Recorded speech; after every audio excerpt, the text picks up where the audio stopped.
حضرت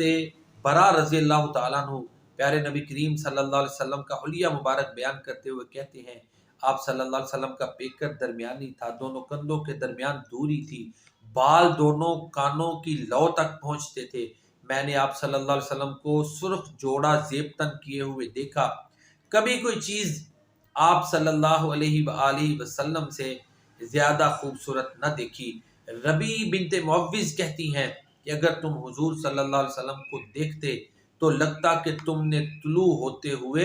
سورج کو دیکھا ہے۔ سیدنا کعب بن مالک پیارے نبی کریم صلی اللہ علیہ وآلہ وسلم کا حلیہ مبارک بیان کرتے ہوئے کہتے ہیں، جب آپ صلی اللہ علیہ وسلم خوش ہوتے تو چہرہ دمک اٹھتا، گویا چاند کا ایک ٹکڑا ہے۔ ایک بار سیدہ عائشہ صدیقہ رضی اللہ تعالی عنہا کے پاس پیارے نبی کریم صلی اللہ علیہ وسلم تشریف فرما تھے، پسینہ آیا ہوا تھا، چہرے کی دھاریاں چمک اٹھی۔ یہ کیفیت دیکھ کر سیدہ عائشہ صدیقہ رضی اللہ تعالی عنہا نے ابو کبیر حضلی